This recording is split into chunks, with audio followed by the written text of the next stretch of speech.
Bueno, muy buenas noches a todos. Muchísimas gracias por acompañarnos una noche más a este grupo de charlas que Proyectar ha buscado para todos ustedes, todos nosotros, y que poco a poco desde nuestra expertise podamos irnos retroalimentando y podamos darle valor agregado a lo que es la profesión de la arquitectura.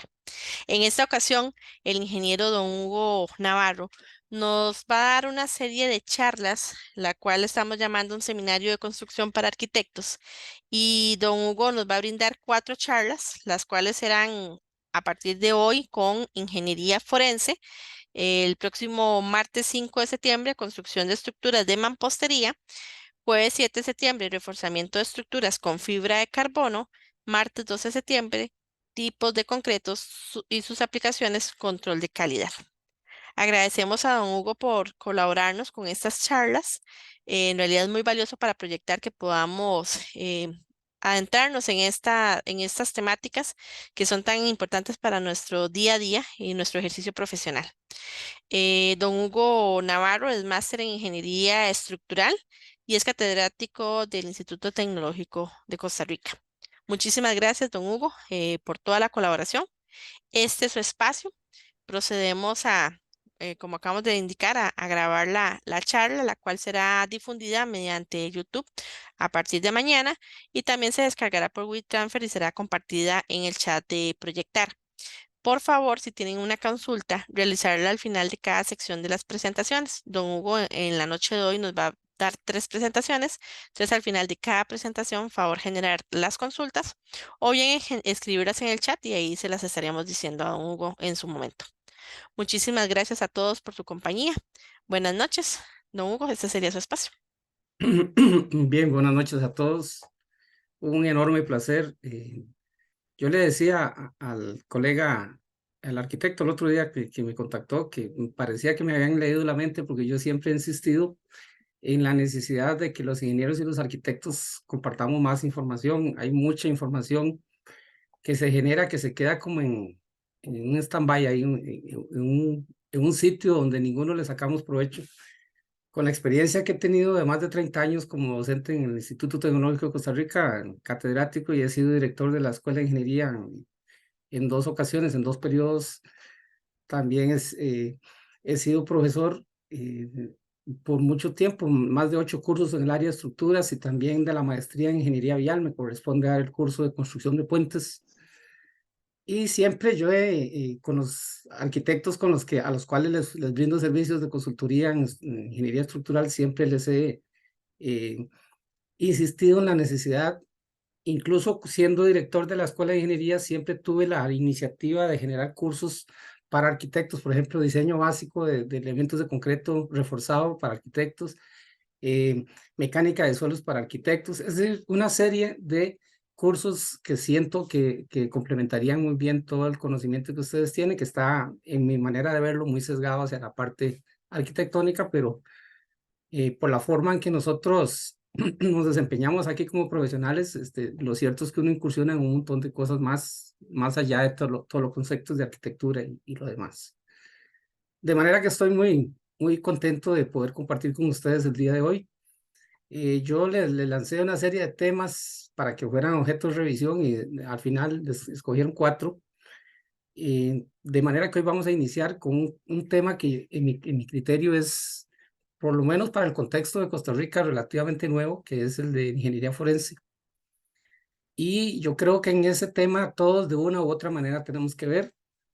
Eh, esta, la, digamos, el gusto por este tema nació en el año 2008, siendo yo director de la Escuela de Ingeniería en Construcción. Me contactaron algunos profesionales, dentro de ellos algunos que habían sido los encargados de evaluar el colapso de las Torres Gemelas en ese momento. Y me pareció muy interesante poder organizar una actividad y en efecto así lo hicimos con la colaboración de los gremios profesionales, las universidades, TEC y UCR nos unimos y la Escuela de Civil y nosotros y organizamos un taller en ese momento y a partir de ese momento yo asumí el compromiso como director de la escuela y como profesor de algunos cursos del área de estructuras de incorporar este tema en la temática de los cursos de carrera. por lo menos yo lo he hecho desde ese momento que asumí esa responsabilidad y en razón de eso, pues me ha tocado investigar mucho en el tema y si ustedes entran a YouTube y redactan mi nombre, ponen en ingeniería forense, ahí van a ver una serie de actividades en las que me ha tocado participar. Y todo esto, entonces, que es un tema muy apasionante que, como lo dije, quizá no es tan relevante o tan conocido en el contexto no solo de Costa Rica, sino posiblemente latinoamericano. Lo cierto es que en otros contextos como Estados Unidos, Europa, sí, ya ellos tienen una verdadera, digamos, manera de enfrentar situaciones de ingeniería forense, que ahorita vamos a entrar a la definición. Voy a permitirme compartir pantalla con ustedes.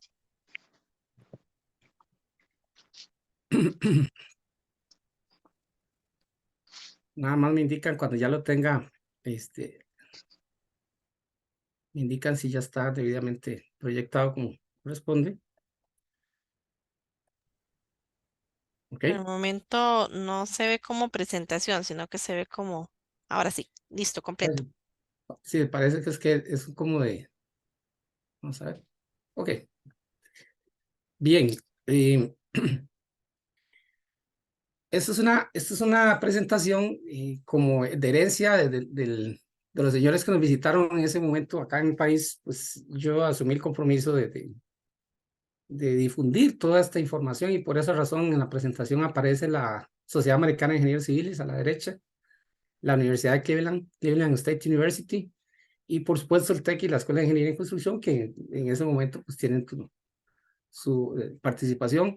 Este es un tema de introducción, así lo he llamado a la ingeniería forense. Lo que vamos a hacer es lo siguiente. Primero vamos a ver conceptos básicos de lo que se conoce como ingeniería forense y me gustaría compartir con ustedes un par de ejemplos de aplicación, de casos de estudio, que sé que les va a dar mucho valor agregado al quehacer que ustedes tienen, porque definitivamente esos en algún momento de la vida en el ejercicio profesional uno se ha encontrado con situaciones, ¿verdad? Especialmente en el campo mío que somos de ingeniería estructural, cuando sucede un sismo o cuando hay alguna catástrofe natural o bien provocada por el hombre, siempre andan en busca de profesionales que tengan el expertise, el conocimiento para poder evaluar de manera adecuada una estructura y determinar con la precisión más exacta, ¿verdad? ¿Cuál es entonces la falla que se originó?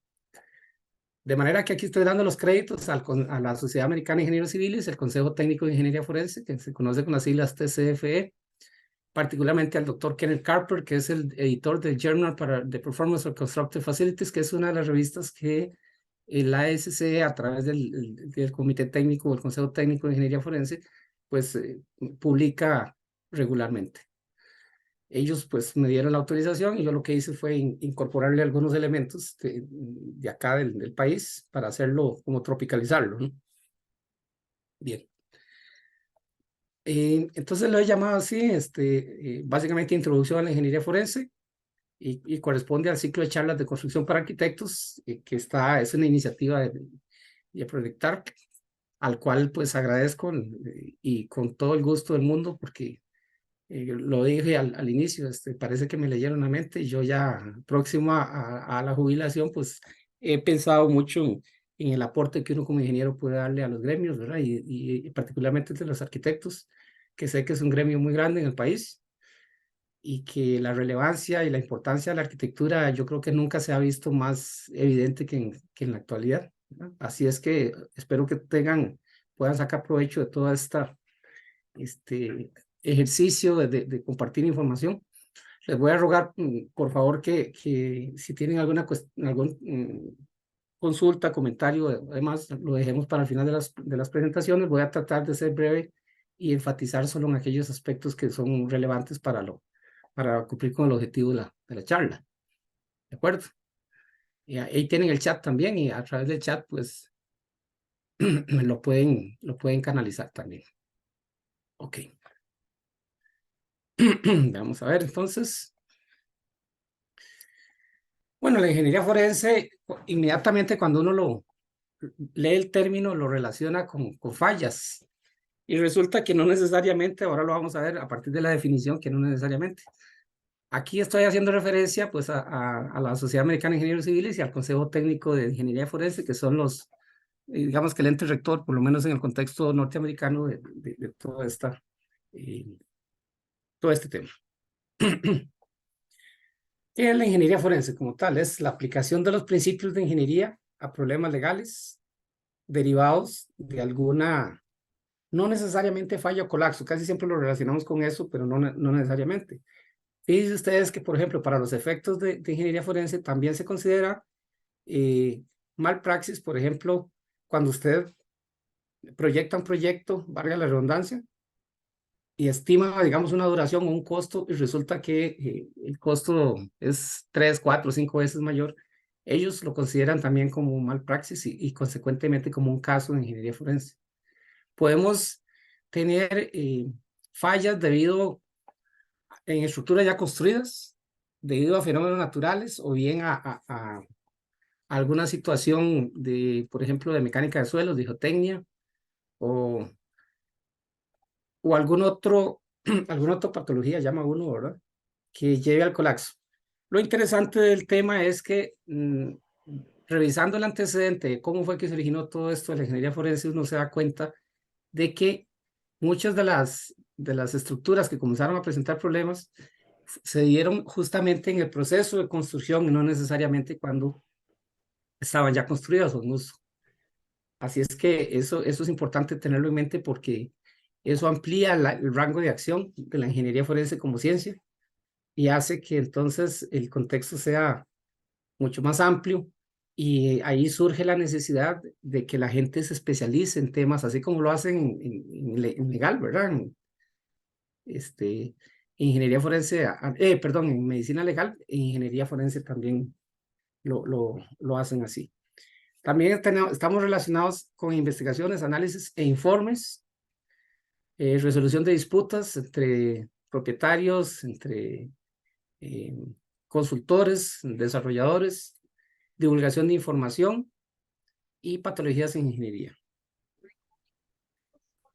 En el año 85 fue cuando se estableció de manera oficial, por medio de la Sociedad Americana de Ingenieros Civiles, el Consejo Técnico de Ingeniería Forense.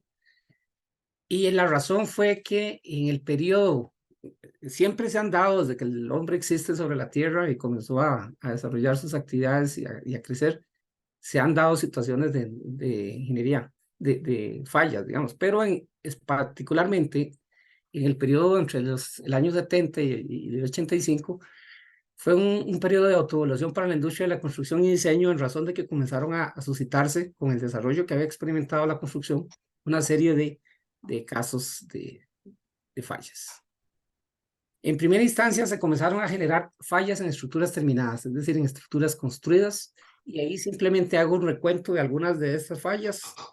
Teton Dam, la falla, sí, la represa de Teton en Idaho, el Coliseo de Hartford, el Post Auditorium en Green Bay, en New York, y ahí vamos señalando algunos casos clásicos. Si ustedes entran posiblemente a los antecedentes de la ingeniería forense, van a encontrarse con que todos estos casos dieron origen a lo que se conoce hoy como el Consejo Técnico de Ingeniería Forense y que tiene a su cargo pues toda la evaluación de estos casos. Ahí muestro solamente una escena, una fotografía de uno de esos casos documentados que también están para efectos académicos, pues están debidamente registrados con todas los protocolos que se siguieron para tratar de determinar la posible causa de falla. Vemos algunos otros.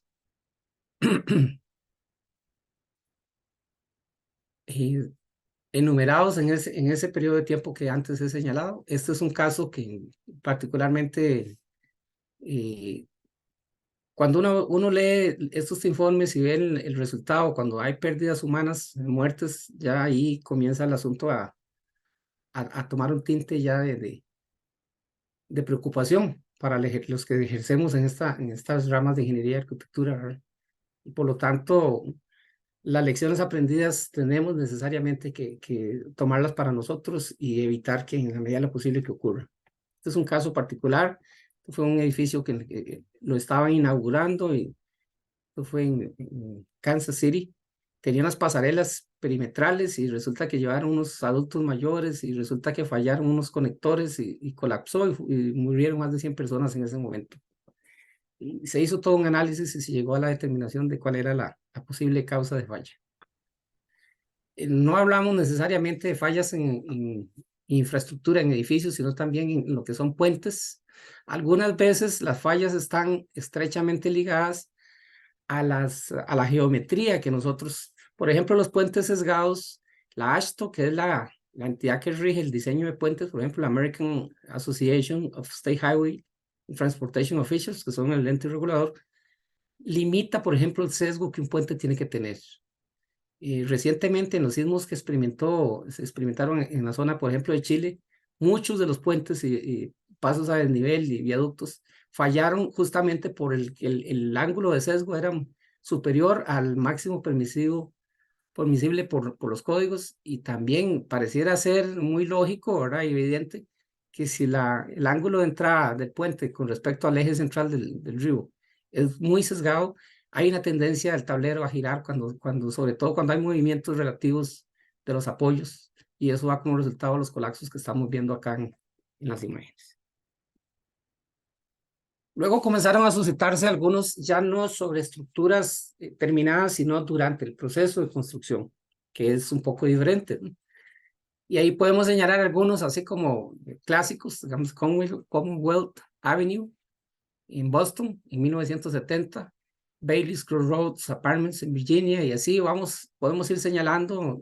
Vean que aquí lo estamos haciendo de manera cronológica, entendiendo de que eso es un fenómeno que se ha venido dando a partir de cierto momento en que la humanidad comenzó a experimentar un crecimiento importante en todo lo que era la infraestructura.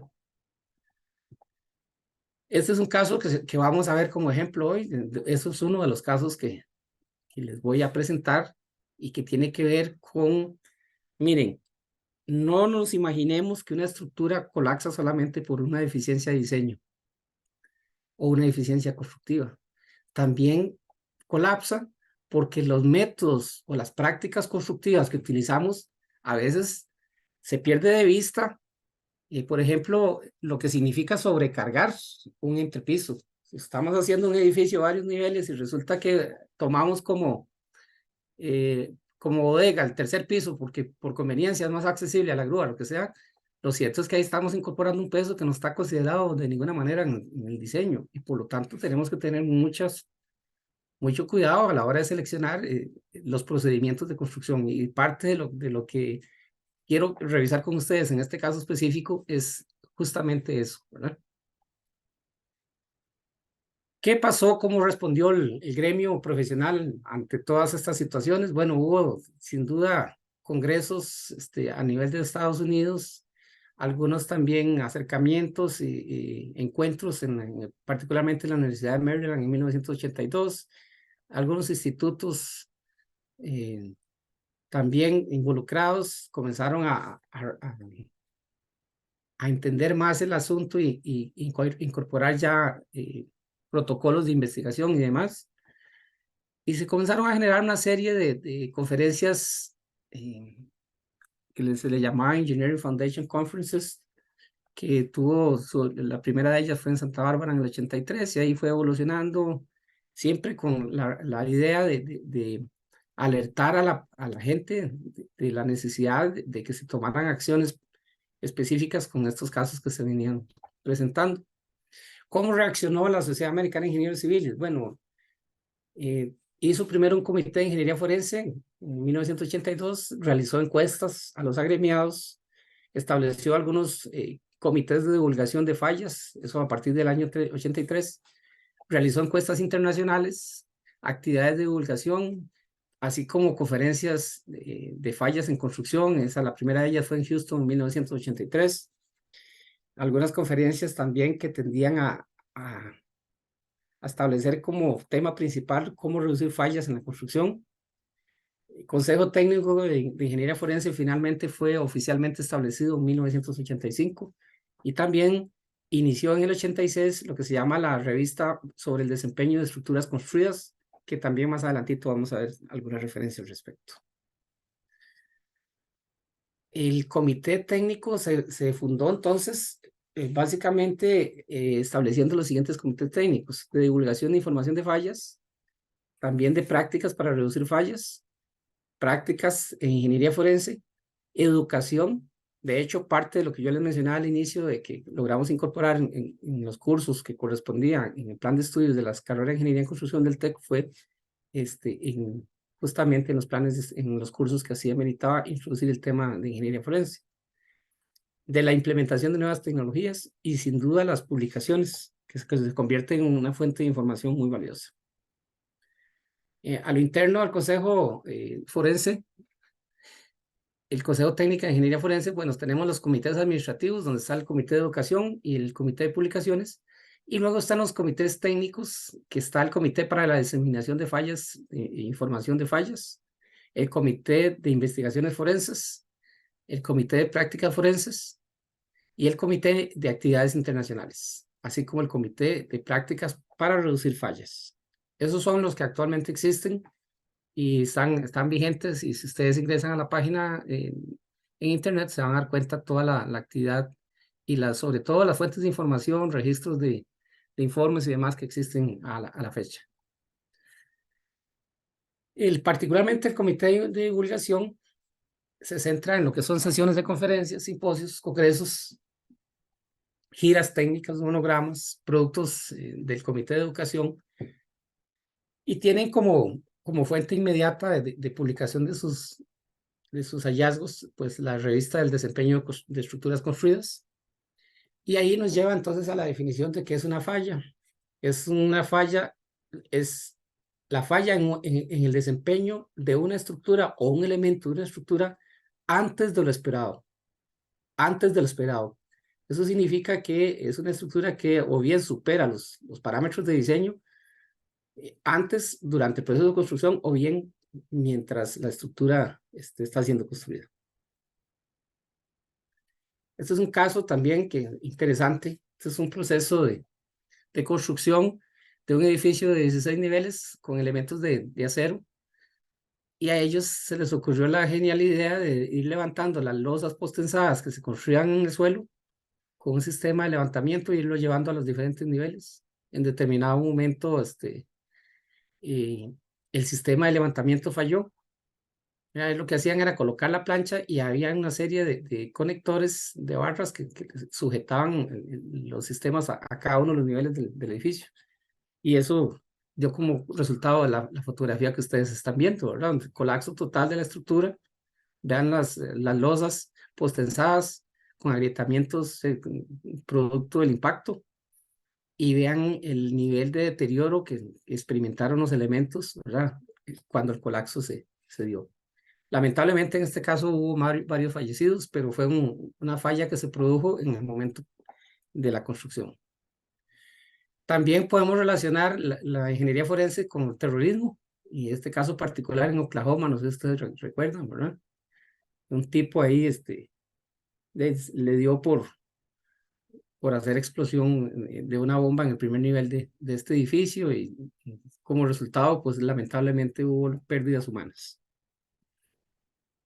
También podemos catalogar como terrorismo pues el colapso del World Trade Center en el 2011, ¿verdad? Que fue una situación totalmente planeada. Sin embargo, el colapso como tal de la estructura no responde a que fue analizado de previo y que así pensaban que iba a fallar, ¿no? Fue circunstancial. El impacto, la cantidad de combustible que generó la explosión, pues era eh, sin duda, la estructura era incapaz, no había manera de predecir en los años en que esta estructura se diseñó el impacto que generaría la explosión de combustible, y como consecuencia el colapso se dio a partir del desgarre de varios elementos de soporte del sistema entrepiso que fueron fallando en una secuencia tipo dominó, y eso fue lo que hizo que la estructura se fallara hacia el centro y fallando verticalmente y no cayendo lateralmente. Todo esto está registrado en algunas referencias bibliográficas que nosotros poseemos en el TEC y la Universidad de Costa Rica. Se llama Beyond Failure, y ahí es muy interesante leer todo este tipo de análisis que se hacen en los forenses, los ingenieros forenses, alrededor de las posibles fallas de la estructura. El más reciente colapso quizás el de Champlain Towers en Miami en el 2021, ustedes todos lo recuerdan, ¿verdad? Que está más relacionado con un fallo a nivel geotécnico, es decir, de la cimentación. Y eso está totalmente documentado, pues, y también siguió todos los protocolos y procedimientos que se siguen en estos casos especiales, ¿no? También se han realizado algunos congresos en años recientes, relativamente recientes. Ahí estoy señalando algunos como por referencia, ¿verdad? Todos ellos tienen un registro documental y por lo tanto son accesibles para efectos de ver el alcance que tuvieron esas actividades. Ahí vemos también algunos de ellos, hasta llegar a años más recientes. Tuve la oportunidad de ingresar a la página y me encontré con que el 10º Congreso de Ingeniería Forense está por realizarse. Se llama Elevar la Ingeniería Forense. Están previsto para del 1 al 4 de noviembre del 2024 en Seattle, en Washington. Así es que yo espero que alguno de los que estén participando en la charla de hoy les quede el gusanito, ¿verdad? De qué será participar en ese tipo de eventos y ver los casos que ellos presentan y demás. También se han realizado talleres alrededor del mundo en varios países, tratando de difundir toda la información que se haya logrado recopilar, ¿verdad? Que en última instancia lo que se busca es que ese conocimiento sea transmitido a las nuevas generaciones y entonces tratemos de minimizar o incurrir en los errores que en el pasado se dieron. Vean que dentro de esos talleres está el que nosotros realizamos en Costa Rica. Eso justamente es una foto de los que participaron. Aquí están algunos de los doctores. El doctor Carper es este señor que está acá, es el editor de la revista del comportamiento del desempeño de estructuras construidas. El doctor Bosella, el doctor Delat, el doctor Rendon. Ellos fueron 4 de los profesionales especialistas internacionales que nos acompañaron en ese momento. Obviamente hay una gran cantidad de fuentes de información, publicaciones de la Sociedad Americana y el Consejo Técnico de Ingeniería Forense, libros, revistas, informes de investigaciones, videos, sitios de internet y una gran cantidad de fuentes de información. Ahí vemos la mayoría de estos libros que dieron el inicio son editados por el doctor Carper. Ahí vemos en temas tan diversos, ¿verdad? Eh, y dirigidos a, a temas específicos. Por ejemplo, lineamientos para la investigación de fallas, ¿verdad? Mecanismos de falla en edificios en construcción. Eh, y esta es una muestra de la Journal of Performance of Constructive Facilities, que es la que ellas publican mensualmente y donde resumen los principales eventos en ese tema que ocurran. Aquí Structural Foundation Environmental Cases Studies, estos son de ingeniería civil, pero enfocados en temas diversos de ingeniería civil. Aquí hay publicaciones más recientes, consideraciones para reducir las fallas debido a inestabilidad, por ejemplo, en estructuras de acero. Ahí está el doctor Carper, otra vez vean que él ha editado una gran cantidad de libros en este tema, es toda una autoridad a nivel mundial. Fallas de construcción, por qué fallan los edificios, es otro. Y como pueden ver, hay una gran cantidad de información disponible que uno puede accesar.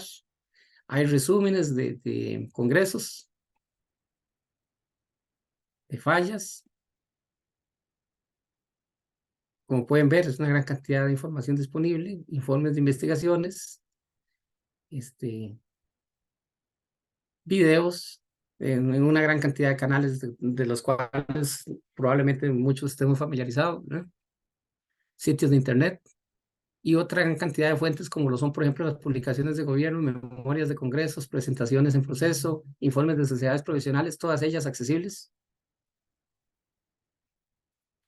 Informes también de organizaciones, de gremios profesionales. Ahí vemos publicaciones del Estado, también del gobierno, Como pueden ver, hay una gran cantidad de información y por lo tanto se convierte en un tema muy estudiado, ¿verdad? Por lo menos en el contexto norteamericano. Acá en Costa Rica lo hacemos en ámbitos muy particulares. Por ejemplo, sin duda el OIJ debe tener, lo que es el Ministerio de Justicia, tiene que tener algunos protocolos, ¿verdad? Para determinar en casos de fallas o malpraxis, eh, en la Caja de Seguro, el Instituto de Seguros, etcétera. Sin embargo, indagando con ellos, más bien en muchas oportunidades me han buscado para que les dé charlas y demás porque no tienen, digamos, estandarizados los protocolos que se siguen en este caso. ¿Cómo se puede usar efectivamente todo el material que hemos revisado? Pues aprendiendo de los expertos. Es decir, desgraciadamente a veces uno aprende más de las fallas, ¿verdad? Y aquí vemos un ejemplo típico del colapso de un coliseo. Las razones de la falla pues ya fueron oportunamente valoradas y se señaló pues a las posibles causas y a los responsables también. Este es entonces como una pincelada, ciertamente lo he hecho de la manera más rápida posible porque la idea es que ustedes tengan la posibilidad de hacer consultas en general, vean que es muy genérico, pero sí introduce el tema y establece pues que definitivamente la ingeniería forense es una ciencia muy importante. Y estando los especialistas acá, nosotros le hicimos la pregunta, yo particularmente le hice la pregunta que cuánto necesitaba un profesional para convertirse en ingeniero forense. Y el doctor Carper me indicó que él consideraba que tenía que ser al menos 20 años de ejercicio profesional exitoso de un profesional para que pueda incursionar en la ingeniería forense y en temas específicos, ¿verdad? Tenemos en estructuras, en construcción, en geotecnia, en transportes, en hidráulica, en hidrología, etcétera. Vean que prácticamente todas las áreas de la ingeniería están consideradas ahí y sin duda la arquitectura por la influencia y por la participación activa de los profesionales en arquitectura en el desarrollo de todos esos proyectos, en el planeamiento, sin duda también tienen mucho que ver en todo esto. De manera que abro el espacio después de haber hecho la presentación, la primera presentación, para si ustedes tienen alguna consulta, con muchísimo gusto. Muchas gracias, don Hugo. Por favor, si alguno tiene alguna consulta, levantar la mano o escribirla en el presente chat. Don Hugo, yo sí aprovecho para consultarte. A nivel del colegio, entonces esta especialidad no está reconocida en Costa Rica. No existe, o sea, como especialidad como tal, no. Y nosotros hemos estado en acercamientos con las universidades de Cleveland State, Washington State, que es donde provienen todos estos especialistas y hemos tratado de ir conformando, digamos que un plan para la especialización de este tipo de profesionales. Y sinceramente, nos falta, estamos apenas en pañales en todo esto, porque mucho del ejercicio profesional en este tema se da a partir de la experiencia de los ingenieros o de los arquitectos, pero no porque respondan a una formación particular, ¿verdad? Y lo que se encuentra uno en el contexto nacional es que cada quien hace las cosas como mejor lo considere. Es decir, no hay un protocolo, no responde a un procedimiento estandarizado. Y eso, el problema que tiene es que usted pone a 100 personas a evaluar algo, las 100 tendrán opiniones diferentes, ¿verdad? Ujú, Eso ujú. es muy complicado. Y por esa razón nosotros lo hemos visualizado como una especialidad. Si de llevarse a cabo alguna formación en ese sentido a nivel local, tendríamos que estar pensando como en una especialidad de la ingeniería o arquitectura. Sí, podemos incorporar incluso arquitectos ahí porque ya se trata de evaluaciones en las que necesariamente una sola persona no lo va a poder hacer, dependiendo de la naturaleza, de la falla o lo que sea, pues vamos a necesitar especialistas en diferentes áreas.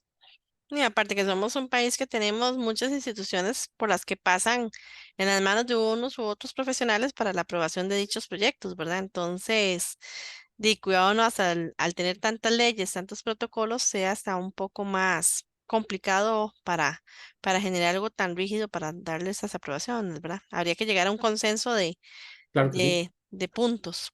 Con eso le doy Sí, preámbulo a una consulta que nos hace don sí, Israel Barrantes. Dice, ¿existen casos nacionales documentados? claro que sí, por supuesto. Les puedo señalar algunos en los cuales me ha tocado participar. Por ejemplo, en el colapso del puente de Llanturruares, ¿se acuerdan?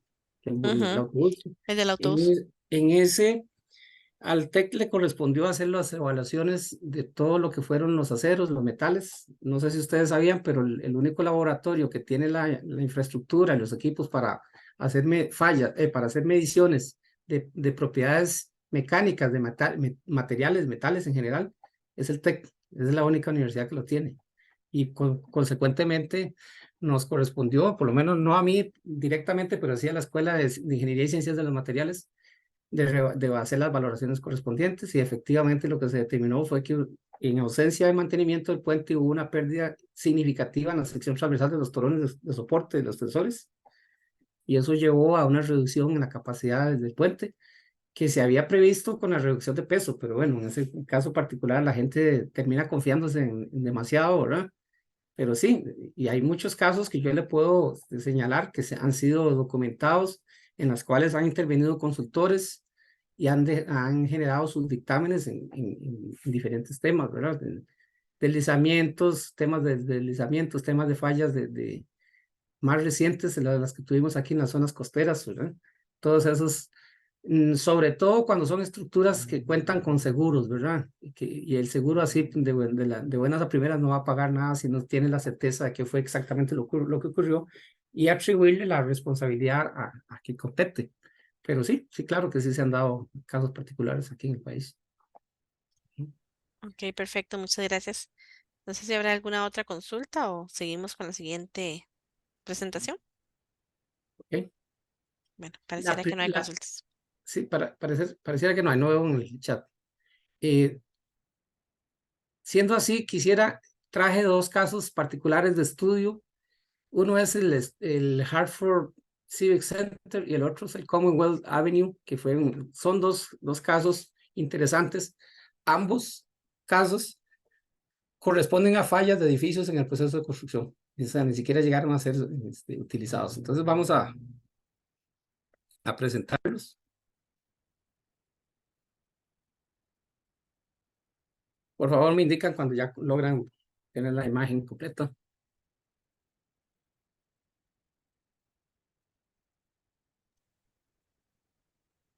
Ujú. Por el momento solo vemos la diapositiva que dice consultas, la anterior. Vamos a ver si fue que lo... Permítame un segundo a ver si fue que lo... Vamos a dejar de compartir. Permítame un segundo porque es que... ¿Cuál es esta? Vamos a ver primero este. Sí, que tengo que salirme completamente Ujú, ahora sí, solo falta poner en modo presentación. Ujú. Ok, Listo. listo. Ok. Igual que lo hice en la...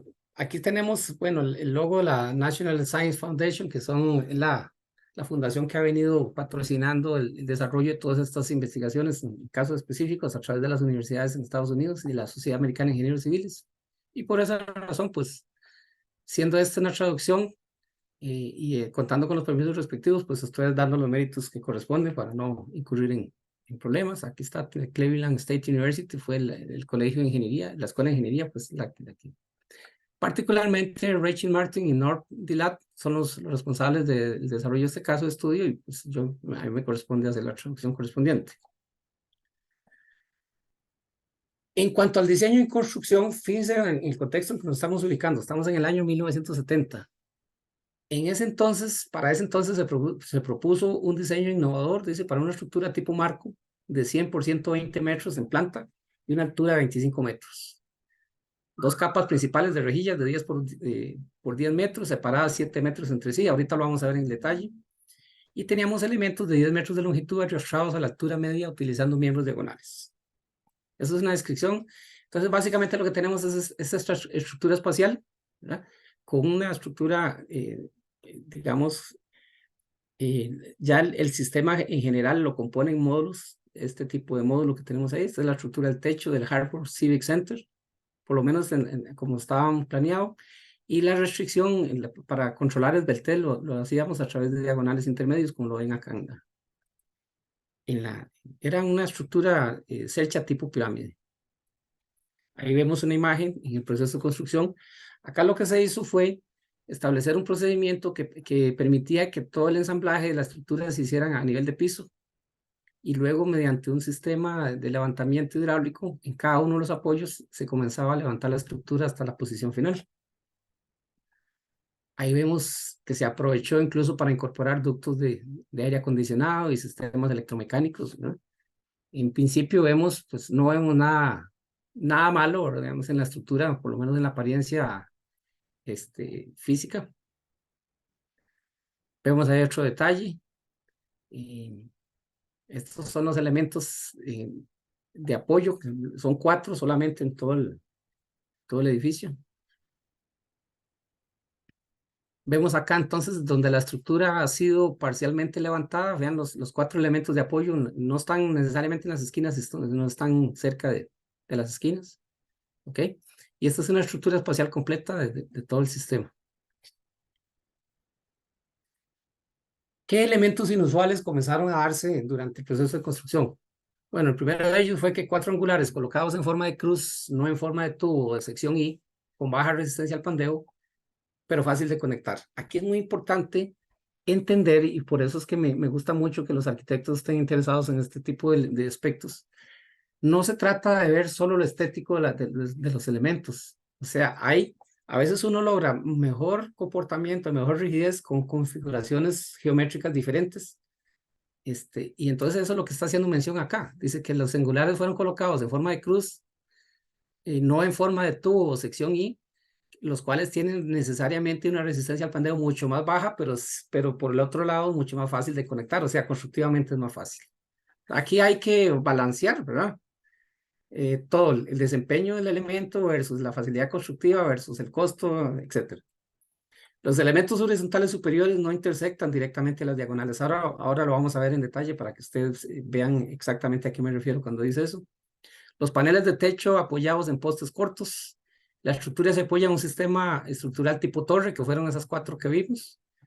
Y también aquí se hace una introducción a un concepto que se llama longitud de marco sin curvatura, que lo vamos a ver ahora gráficamente.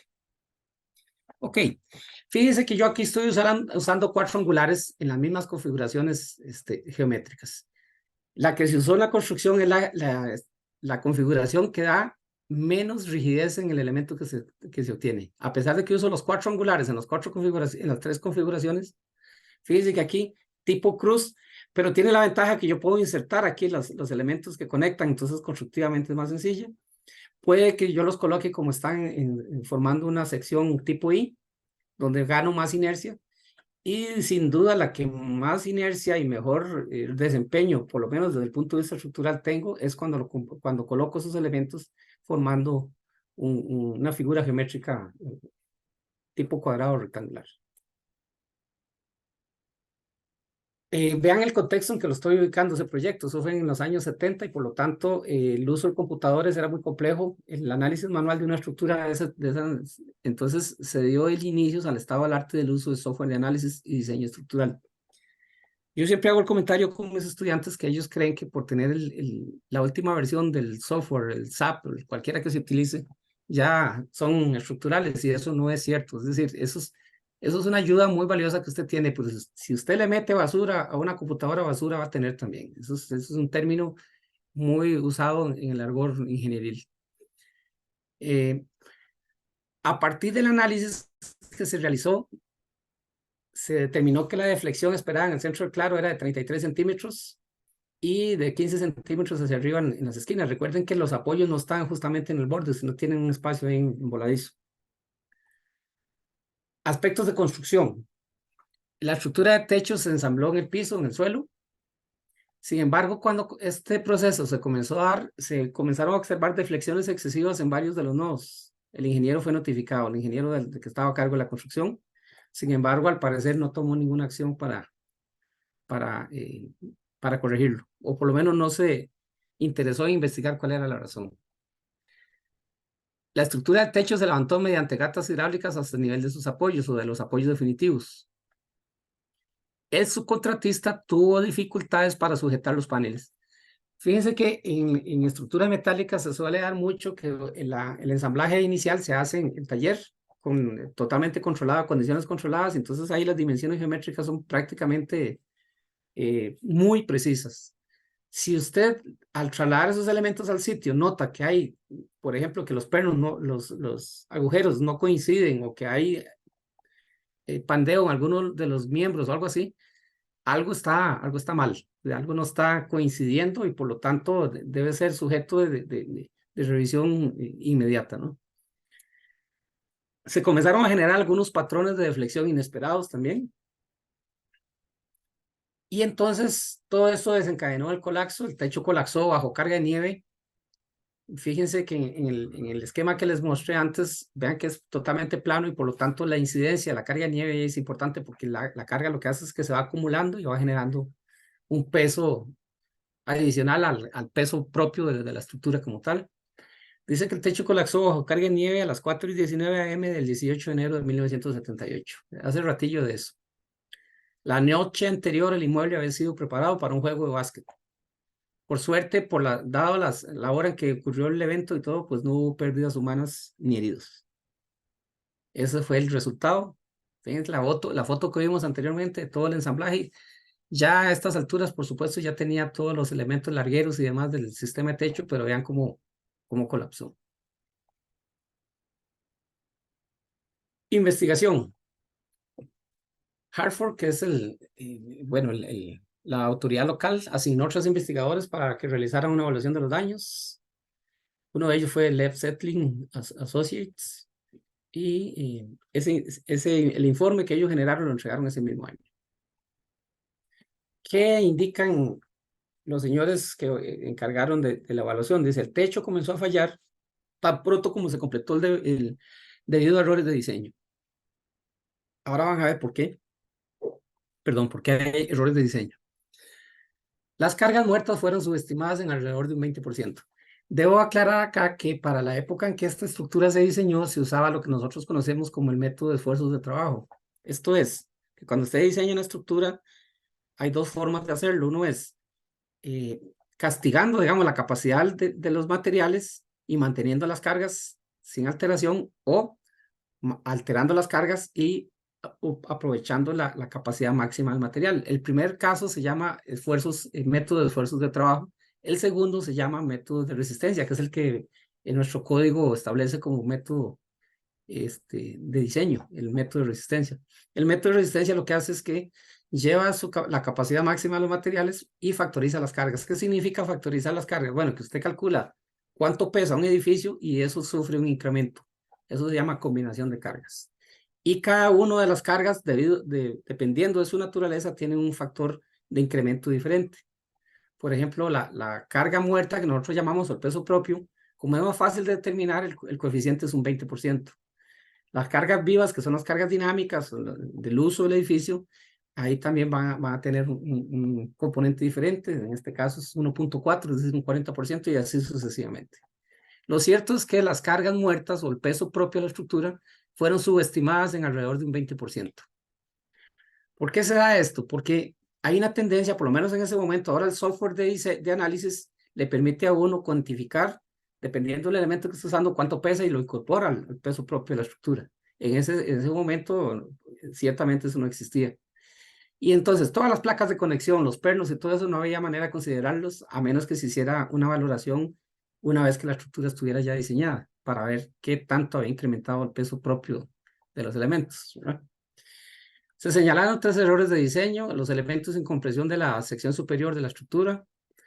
Habían sobrecargas, cuando yo digo sobrecargas son las cargas dinámicas, ¿verdad? Que llegaron a valores de hasta el 852%, ¿verdad? O sea, 8.5 veces más para las que estaban diseñados. Otros miembros llegaron a sobrecargas de hasta un 213%. Y los miembros interiores, o sea, los diagonales, llegaron a sobrecargas de hasta un 72%. Entonces, vean que en todos los casos, ¿qué se hizo? Se volvió a modelar la estructura. Ahora eso es relativamente sencillo hacerlo porque cuando uno le toca valorar un edificio que ha fallado, lo primero que hace es modelarlo otra vez. Y ahí comienza a determinar si hay algún elemento vulnerable, alguna columna o algún elemento del sistema sismo-resistente que probablemente sea el que está sobrecargado. Eso, fíjense que este es el arrastramiento de curvaturas por pandeo de capacidades. En el cuando usted tiene un elemento, vean el elemento en cruz y tiene un diagonal, si esa diagonal, el eje de esa diagonal coincide con el centro geométrico de esta cruz, ahí tenemos convergencia de cargas. En ese caso, ponemos el elemento a trabajar en doble curvatura, como está acá. Pero si usted, por un error constructivo, este eje, el diagonal, no coincide con el eje geométrico, sino que queda alejado, eso genera lo que nosotros llamamos una excentricidad. Y eso propicia el pandeo ya no en doble curvatura como la tenemos acá, sino en curvatura simple. Y eso significa una reducción significativa en la capacidad de carga del elemento. ¿Ok? Ahora lo vamos a ver gráficamente porque no quiero que esto les resulte muy complicado de entender, pero sí lo vamos a ver cuando hagamos el dibujo. ¿A qué se refiere cuando digo solo por el hecho de que nosotros variemos la posición de un diagonal y eso en la práctica se ve mucho en las hechas, ¿verdad? Que ustedes los diagonales los tienen ahí de primero caigan y eso no se supone que es así. Ok, me refiero a esto. En el detalle original, en la conexión A, tenemos un elemento en cruz y una diagonal que, si ustedes prolongan el centroide geométrico, vean que siempre coincide y por lo tanto aquí la carga está en su máxima capacidad. En este caso, este detalle tiene una capacidad de 72.5 toneladas. As built, resulta que se construyó así, por alguna razón constructiva, porque no se ajustó a las dimensiones geométricas ni nada, y les quedó muy fácil dejar el diagonal ahí. Eso le metió torsión, eso tiende a girar la conexión, y entonces pasamos de 72.5 toneladas a apenas 7 toneladas. O sea, hay una reducción en la capacidad real de 10 veces. ¿De acuerdo? Es que no estoy hablando de un 5% ni un 10%. Estoy hablando de 10 veces solo por el hecho de que este diagonal no coincida con... Vea ahí la importancia de ejercer un estricto control en el proceso de construcción, sobre todo de elementos de acero. ¿De acuerdo? Y eso es general, no solo para el ingeniero, para el arquitecto, sobre todo en los procesos de inspección. Asegurémonos de que los detalles de verdad sean como están en el detalle original y no terminemos haciendo cosas diferentes. Revisemos la conexión B, que es algo parecido. Ahí tenemos en este detalle que no tenemos viga continua, sino termina acá. Tenemos una capacidad de 83.9 toneladas versus como se construyó, que es de 26.7. Ahí tenemos una reducción como la cuarta parte. En la conexión C, ahí tenemos dos elementos convergiendo en el mismo punto, pero sí convergen nada más los cuatro angulares, pero los diagonales no. Y vean la reducción en la capacidad, prácticamente la mitad, ¿verdad? De pasa de 283 toneladas a 164. Ya vimos cómo entonces, con detalles tan, en teoría, insignificantes como el hecho de que un diagonal no coincida con el centroide de los elementos, de los miembros que estamos configurando la estructura, podemos llevar a una estructura al colapso. Los elementos tipo poste que soportan la estructura de techo también soportaban esfuerzos de flexión no considerados en el diseño. Eso se refleja cuando vemos elementos que no convergen acá en este punto, entonces eso le mete como una zancadilla, para entenderlo de alguna manera, y hace que esta unión tienda a rotar, ¿verdad? Las placas espaciadoras de los miembros ensamblados en sitio fueron colocadas muy lejos del centroide, y ya lo vimos ahí, ¿verdad? Superando las razones desde el test recomendadas. La ISC es la American Institute of Steel Construction, o sea, el Instituto Americano de Construcción en Acero. Y ellos establecen todas las normativas, las tolerancias, digamos, en la ubicación de los elementos y demás, y sin duda, pues, todo esto superaba las recomendaciones mínimas. Algunos miembros tenían agujeros con un diámetro mayor al 85% de su sección transversal. Eso quiere decir que si el agujero requería, por ejemplo, 3 centímetros de ancho, en definitiva tenían como 5 centímetros. ¿Por qué? Había que hacer perforaciones adicionales porque los elementos no coincidían. Y esa no coincidencia sin duda responde a algo está pasando. Si tenemos un pandeo en el elemento, algo está sucediendo que no lo hemos logrado visualizar en el proceso de construcción. Aquí es muy importante mantener procesos de construcción muy estrictos que permitan detectar todo este tipo de fallas. Si fuera por los contratistas, ellos disimulan y sueldan rápido y no se dan cuenta, pero uno que está en la supervisión debería ponerle cuidado a estos detalles. Algunos miembros diagonales se desalinearon también. Hubo otras investigaciones, en este caso Lomis atribuyó la falla al pandeo torsional y no al pandeo lateral. Es decir, en este caso es una combinación de dos fallas. Hans Karl Bandl de la compañía aseguradora de la firma de arquitectos atribuyó la falla a las conexiones soldadas de la estructura de techo. ¿Qué repercusiones tuvo eso? Bueno, las partes legales llegaron a acuerdos extrajudiciales 6 años después del colapso. Esto porque no hubo daños, digamos, vidas que lamentar, pero si hubiera habido vidas involucradas, ustedes saben, en el contexto norteamericano, todas estas cuestiones legales son terriblemente, eh, bueno, no quiero ni imaginarme lo que es estar en una cuestión de esas. No hubo consenso en cuanto a la falla definitiva del colapso. Una característica que tiene la ingeniería forense es que no es definitiva en cuanto a la falla, sino que lo que se busca es la falla más probable, ¿verdad? De ahí que es la importancia de que el evaluador o el forense tenga el conocimiento y la experiencia para poder concluir de manera razonable uno u otra posible falla del colapso del elemento, ¿no? Revisemos algunos aspectos de procedimiento. Aspectos profesionales y de procedimiento. 5 subcontratistas coordinados por un administrador de proyectos. Miren, yo le he hecho mucho la observación a mis estudiantes, ya egresados y demás, y voy a aprovechar para hacérselos a ustedes como arquitectos. A veces perdemos de vista cuando nos convertimos en administradores de proyectos, ya no somos arquitectos ni somos ingenieros, sino somos administradores. Entonces, parece gracia, ahora hemos estudiado administración de empresas, nada más. Perdemos de vista que el ingeniero y el arquitecto tienen una formación básica que tienen que mantener en todo momento. Y a veces simplemente delegamos la responsabilidad a subcontratistas y todos sabemos como profesionales que la responsabilidad no se delega, o sea, siempre como profesionales que el que debe asumir responsablemente por los acontecimientos que ocurran en el desarrollo de un proyecto, ¿no? El administrador de proyectos se negó a contratar a un ingeniero estructural. Vean, qué grave, ¿verdad? Que supervisara el proyecto. Si probablemente no contaba con personal para eso, pues entonces uno contrata. Aquí lo importante del ejercicio de la ingeniería y la arquitectura no es saber las cosas, sino saber quién las sabe y preguntárselas o contratarlo para que le colabore, pero no contratarse y hacerse la vista gorda, sino estar a la par de él para aprender. Yo creo que en eso consiste toda la formación a nivel profesional que nosotros recibimos de las universidades, ¿verdad? Después del colapso, el administrador del proyecto negó cualquier responsabilidad, lo cual no es correcto porque él es el responsable directo, ¿verdad? Del informe del LZE se concluye que hubo una pobre inspección e inadecuado control de calidad, ambos manejados de manera muy pobre, o sea, muy deficiente. Veamos algunos aspectos profesionales y de procedimiento. Los evidentes deformaciones que presentó la estructura obviamente debieron haber sido alertados, debieron haber alertado a los ingenieros. El estado de Connecticut requería revisión previa de ciertos edificios, pero no lo hizo para este caso. Entonces, digamos que hay responsabilidades compartidas. Aspectos éticos. Las excesivas deformaciones debieron haber llamado la atención del ingeniero encargado, sin duda. El ingeniero garantizó los trabajos sin verificarlos primero, que eso es una práctica muy común, delegar la responsabilidad por el hecho que es este taller o esta empresa o esta firma y ya uno libera responsabilidad, eso no es correcto. Los trabajadores sabían que el edificio era una trampa mortal, eso lo publicó el Philadelphia Inquirer en mayo 28 de 1978. ¿Se deberían usar factores de seguridad más altos para edificios de alta ocupancia? Eso es una pregunta que surge, ¿verdad? Entendiendo que este edificio fue diseñado con el concepto que antes les mencioné de esfuerzos de trabajo. Aspectos educativos.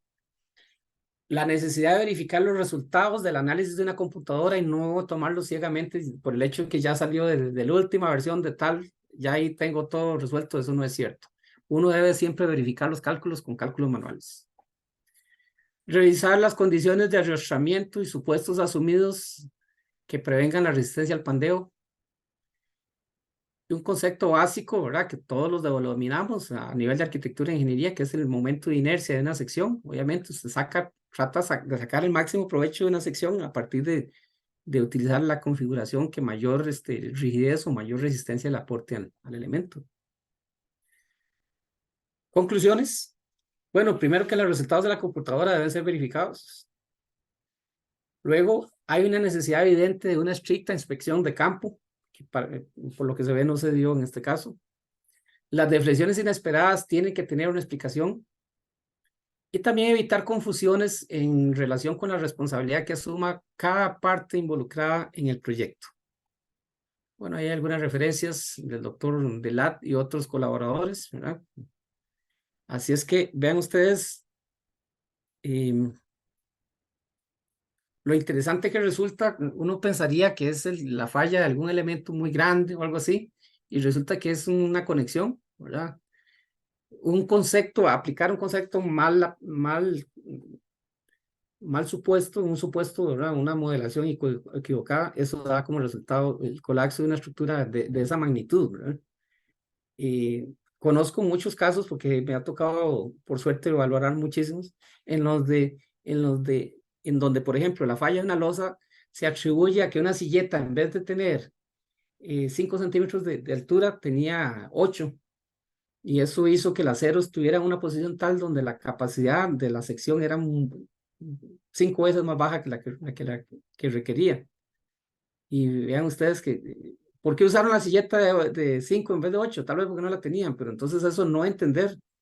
Y en ese sentido, pues debemos acostumbrarnos a ser muy respetuosos de los detalles, ¿verdad? Y en el caso de que no entendamos algo, pues consultémoslo. Eso es, lo dije hace un rato, el buen profesional no es el que sabe, sino el que sabe quién sabe y le pregunta, ¿no? Así es que por aspectos y por detalles tan insignificantes en teoría como esos, hemos visto cómo estructuras importantes han llegado a su colapso. Abro entonces el espacio para las preguntas también, por favor. Perfecto, Siéntense más en bien. libertad plena de hacer consultas, incluso enmarcadas dentro de su quehacer, porque para mí me resulta muy interesante, porque siempre he estado, este tipo de capacitación la he dirigido a ingenieros, pero primera vez y para mí estoy muy emocionado que sea así. Entonces aprovechen. Ujú. Perfecto, Hugo, muchísimas gracias. Más bien, si alguno tuviera algún caso de estudio o algún ejemplo que quieran brindar, ese es un momento también para conversar. Ujú. Por el momento pareciera que no, porque ni en el chat. Pareciera que no, bueno, No. vamos a ver cómo les quitamos Ahora el sí, hielo. perdón. Edier Sí. levantó la mano. Ok, por Dale, favor. Eddie. Buenas noches, compañeros, ¿cómo están? Espero que muy bien. Ingenieros, usted muy amable por la charla brindada. Me parece muy interesante. Mira, yo solo quiero, bueno, compartir de repente a nivel de eh, la parte técnica, ¿verdad? Lo que es la dirección como tal de un proyecto. Por ejemplo, vamos a ver, ¿cuál? Y voy a poner un caso que fue un caso que hicimos, nosotros desarrollamos un proyecto, una planta empacadora para fruta fresca, contratamos en este caso yo era asistente en ese momento del el project manager, ¿verdad? Como tal. Em, Nosotros hemos construido una planta empacadora, contratamos a una empresa, ¿verdad? Que nos hizo toda la estructura, no solamente el diseño, sino la fabricación y el montaje de los elementos en concreto, que básicamente eran las cerchas y las columnas, ¿verdad? En las fundaciones. Ujú. Por supuesto, se hizo un estudio con la gente casisa, se hizo un estudio, ¿verdad? De la capacidad portante del terreno y toda la cosa. Sin embargo, bueno, yo no fui quien a nivel colegio y a nivel, digamos, institucional hizo la dirección técnica ni nada por el estilo. Yo solo me inscribí como en la inspección.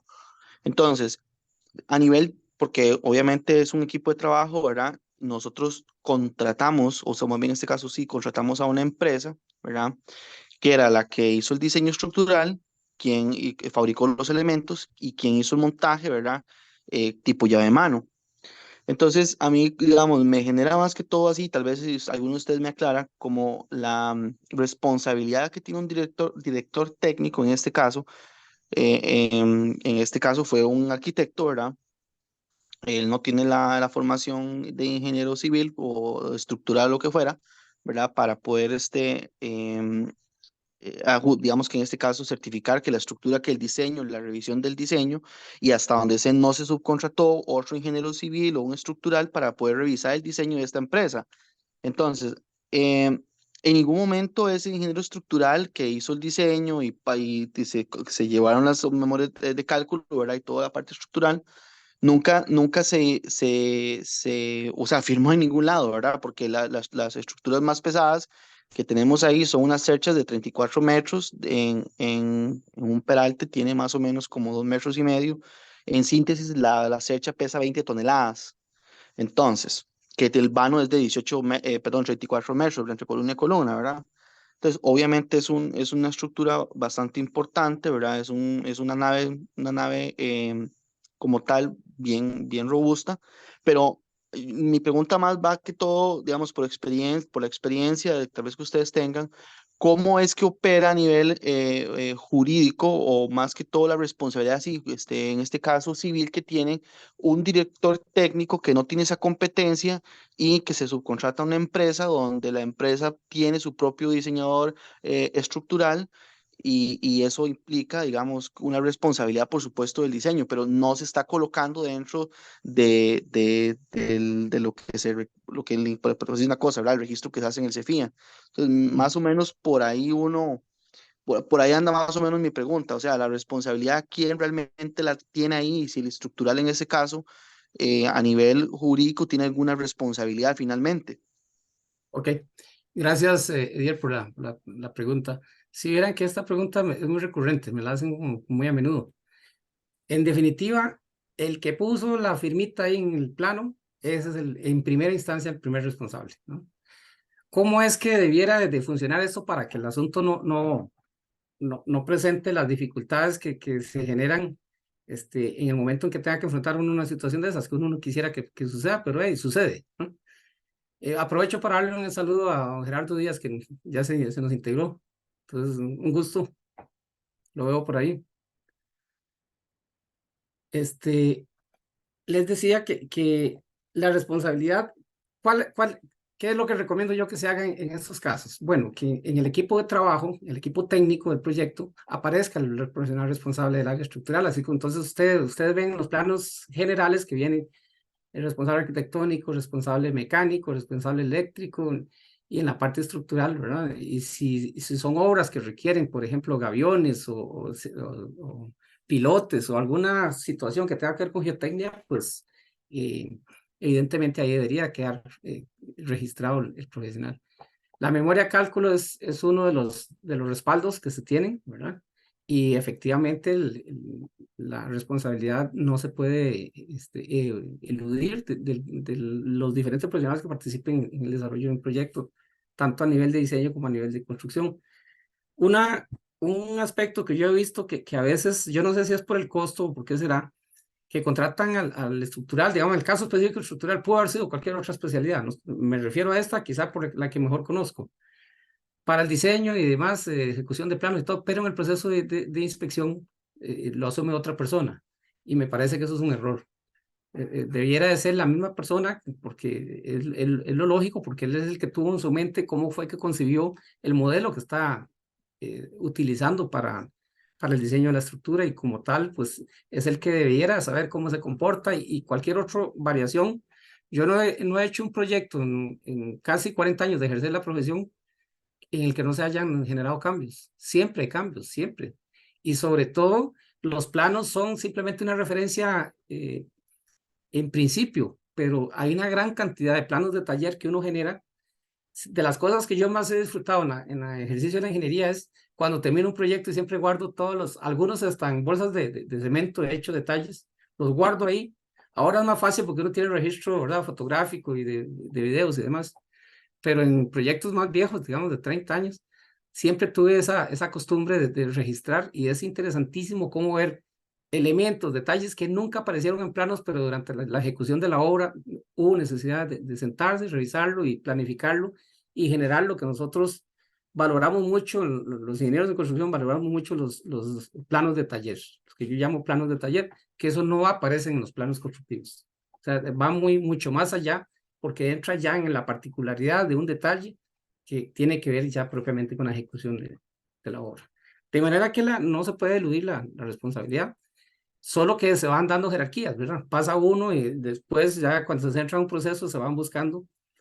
Fíjense ustedes, si hay una persona muy relevante para el desarrollo de un proyecto es el maestro de obras, y dígame en qué parte de un plano constructivo aparece el nombre de ellos y registro y todo eso. No, nosotros no lo tenemos, por lo menos en el contexto nuestro, no, eso no es, la responsabilidad siempre se recae sobre el profesional responsable de la obra, ¿verdad? No sé si con esto le contesto.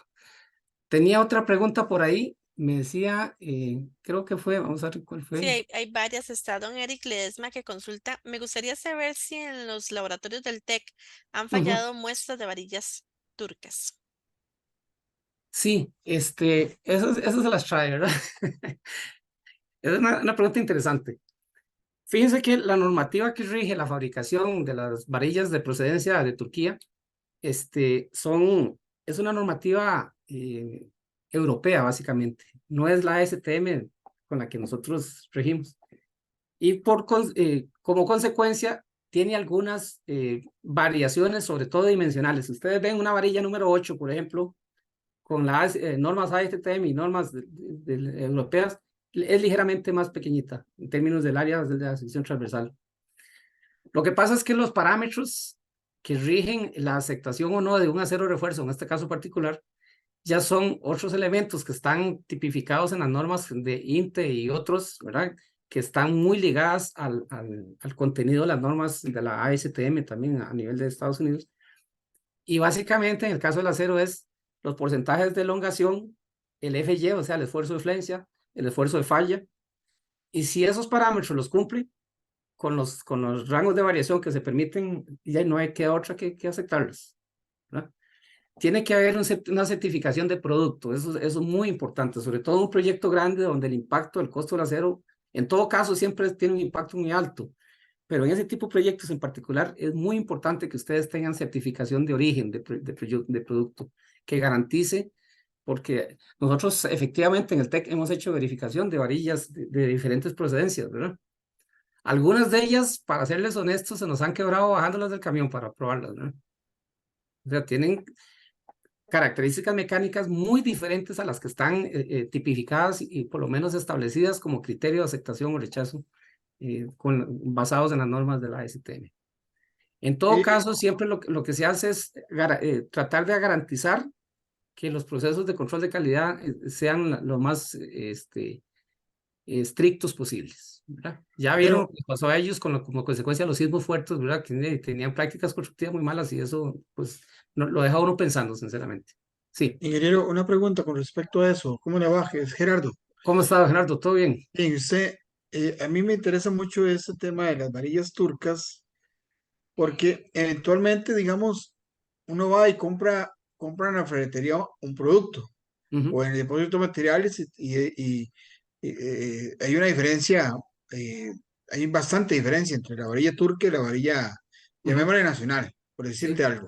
ujú, Eh, a mí lo que más me preocupa es que, digamos, yo digo, si una varilla ingresa al país, debería ser verificada pero no sé los procedimientos, a pesar de que algunos de los compañeros lo sepa, pero al introducirse al país, debería de introducirse bajo unas normas sí, y sí, unas sí, especificaciones que en el sí, cual correcto. el país Sí, avala que el producto cumple con la normativa estructural sí, que el Colegio de Federado de Ingenieros y Arquitectos establece para ese tipo de productos. Eso es lo que yo pensaría, ¿verdad? sí, Eso sí, es lo que sí. yo pensaría, De hecho, la razón ¿verdad? de la existencia de de INTECO, es justamente esa, ¿verdad? Establecer procedimientos, protocolos de acceso.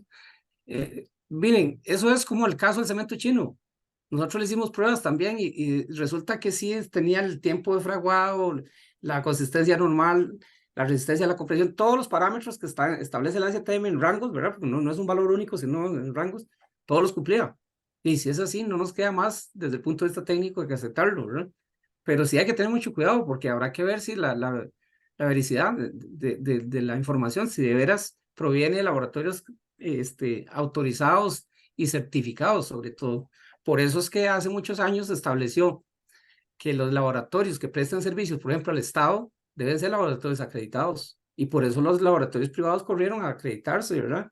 Y ustedes ven laboratorios a nivel de universidades, por ejemplo, el CIFCO tiene la norma 17025, ¿verdad? Porque siendo así, ya uno entiende que tiene protocolos establecidos y una serie de procedimientos que tienen validez, ¿verdad? Pero sí, En todo caso, yo siempre agoto todas las posibilidades de verificar en la medida de lo posible, porque sí, se da mucho eso. Desgraciadamente, a pesar de que hay legislación al respecto que obliga a los nuevos sistemas, no solo los materiales, sino los sistemas estructurales, a veces nos quieren meter con el dedo, ¿verdad? Con dedillo, como dice uno, sistemas que son muy prácticos en otros contextos donde no tiembla ni nada o hay mucha nieve. Aquí estamos en otro contexto. O sea, hay un sistema de verificación de sistemas de construcción que nosotros hemos probado varios sistemas en el TEC, en el muro seco, en este otro, ¿cómo es que le llaman? El que es con muro, que es con corazón de poliestireno y mallas espaciales, ese tipo de cosas. Y sí, se hacen las pruebas y lo que se buscan son parámetros mínimos, digamos, de resistencia, pero del ensamble completo, no el material como tal. En eso yo creo que tenemos todavía mucho que avanzar en el contexto nacional. Tal vez Ahora, para no consumir mucho tiempo, vamos a ver, dice, si uno tiene una cruceta, estoy leyendo el de Javier Hernández, si uno tiene una cruceta y no la une en el punto donde se le une la columna y la viga queda desfasada, entonces puede generar una falla.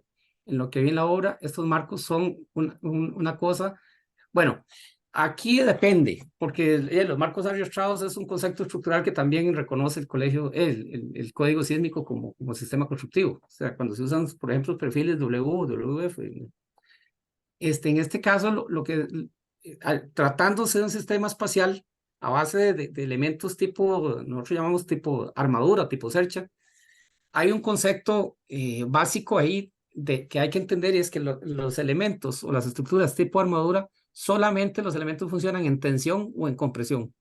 Si usted pone un arrastre intermedio en un elemento, digamos, en tensión, le está restringiendo o le está variando la forma en que trabaja. Los elementos deben ser en una cercha solo en tensión o solo en compresión.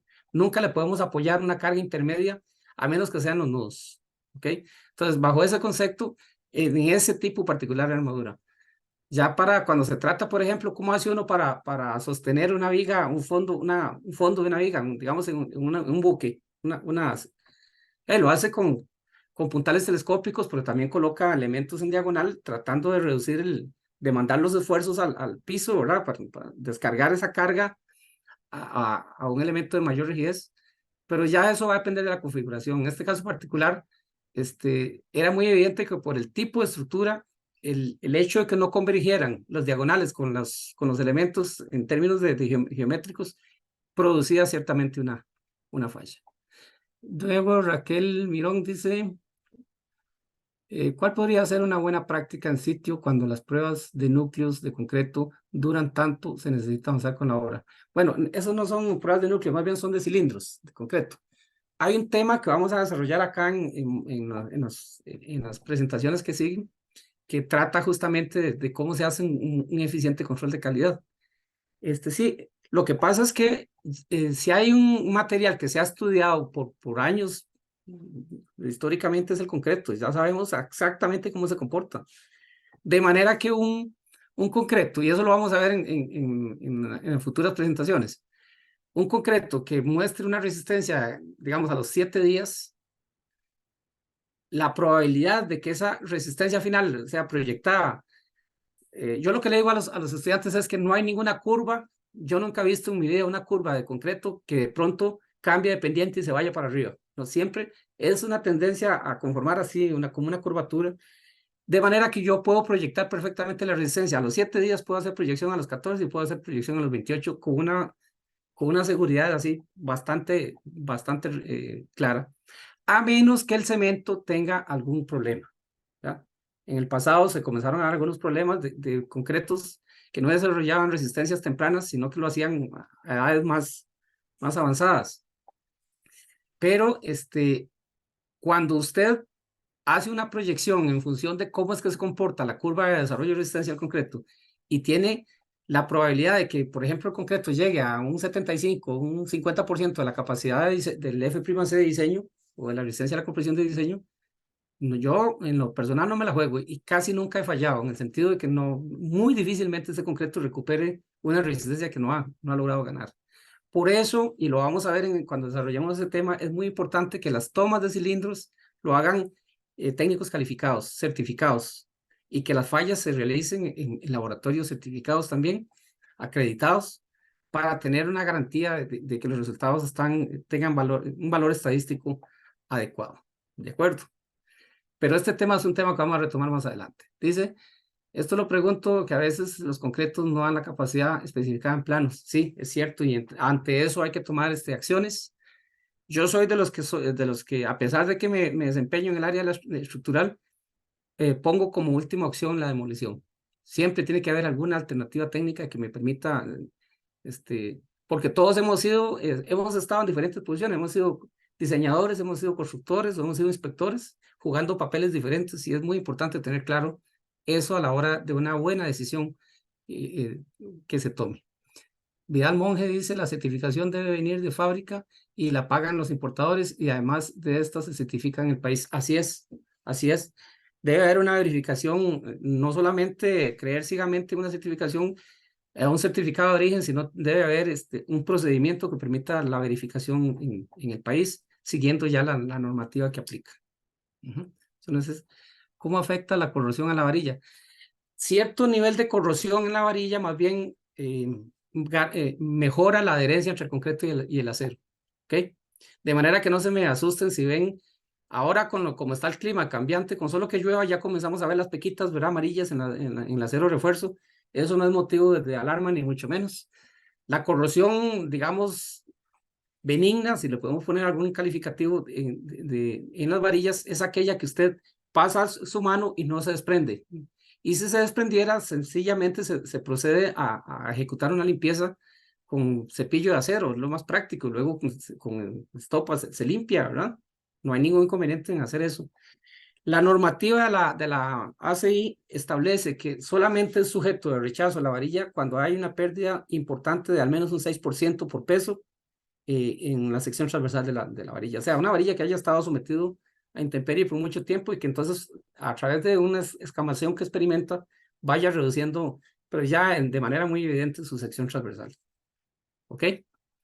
Así básicamente como para estos tipos de temas, efectivamente los vamos a estar abarcando en futuras presentaciones, así es que ahí les pido un poquito de paciencia, pero sí voy a tratar de cubrir todos esos aspectos que sé que les van a ser muy valiosos en su desempeño profesional.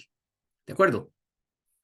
Vamos a presentarles el último caso de estudio que tengo para el día de hoy. Vamos a ver.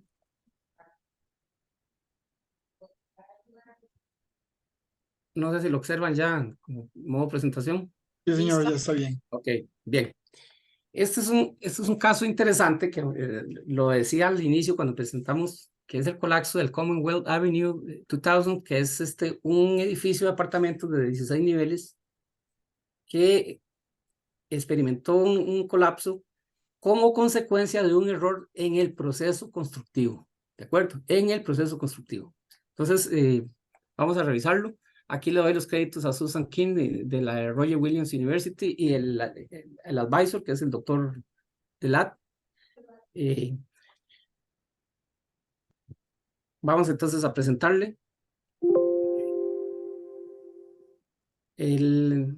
Básicamente vamos a hacer una introducción, una descripción del edificio. Les pido las disculpas del caso porque está en idioma inglés, pero las palabras son muy parecidas, así es que no hay pánico, tranquilos, es cuestión de... Entonces, una introducción, una descripción del edificio, aspectos de construcción, una descripción del colapso, causas, otros casos, lecciones aprendidas y conclusiones. O sea, en esas líneas que vamos a presentar. El colapso de este edificio ocurrió el 25 de enero de 1971. Muchos factores contribuyeron a ese colapso, que los vamos a ver. En aspectos constructivos, debo decir que fue un edificio de 16 pisos de apartamentos, colado en sitio de concreto reforzado, colado en sitio, en sistema de losa plana. Ahora vamos a hablar un poquito de este sistema de losa plana porque es un sistema constructivo que no es sino hasta ahora, en años recientes, que algunos colegas estructurales han permitido la utilización y en una modalidad muy particular que es la losa postensada. Pero el sistema de losa plana, nosotros como sistema constructivo, no lo permitimos en el país. Sí lo vemos muy a menudo y eso ha sido objeto de malas noches para mí cuando voy a Panamá o cuando voy a Colombia, ¿verdad? Porque los edificios, la mayoría son losas planas. Ahora les explico en qué consiste básicamente eso. Tenía un ducto de elevador central y también tenía el penthouse en un espacio mecánico con un acceso ahí relativamente limitado de 5 pies, que es alrededor de 1,5 metros. Algunos aspectos, no logro ver el título arriba, pero eso tiene que ver con eso, es ahora sí. Aspectos de construcción, desde la excavación empezó en 1969. La mayoría de los trabajos fueron subcontratados. Eso no tiene nada de malo, pero uno tiene que seguirles el pulso, ¿verdad? A las actividades. En el momento del colapso, la construcción casi estaba completada, o sea, casi se había terminado. El trabajo de colocado de ladrillos en el piso 16 había empezado en los apartamentos de manera individual, en cada uno de los apartamentos. Ahí vemos una planta, ¿no? Donde vemos la configuración aquí tenemos la zona este, la zona oeste, el elevador, el ducto de elevador central y las áreas para mecánicas. El colapso se dio en varias fases. En la primera fase se dio lo que se conoce como falla cortante por punzamiento en el piso principal, y específicamente ese fenómeno de cortante por punzamiento se dio en la columna E5. Ahora la vamos a identificar en la planta para que lo veamos. En la segunda fase lo que se dio el colapso de la losa de techo, y en la fase 3 hubo un colapso general de la estructura. Vamos a ver el punch and shear, eso, cortante por punzamiento. ¿En qué consiste eso? ¿Qué consiste? Veamos la secuencia en la fase 1 de falla. Dice que alrededor de las 3 de la tarde, los trabajadores habían tomado un descanso, ellos estaban colocando ladrillos en el salón ese mecánico, ¿verdad?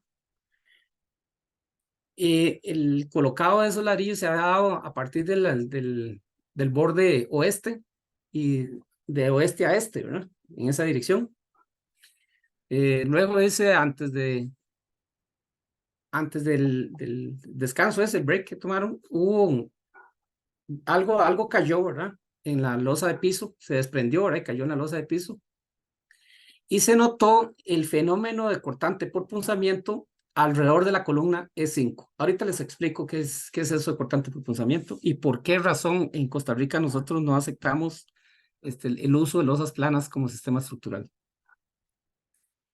En la fase 2 se da el colapso, como lo había dicho, de la losa de techo. Dice que antes de escuchar la advertencia, muchos trabajadores pues decidieron alejarse, ¿verdad? Porque probablemente comenzaron a generarse ruidos. Dice, la losa de techo comienza a formar a mostrar una forma así como de bolsa, ¿verdad? Como imagínense un manteado, ¿verdad? Un toldo, como una bolsa.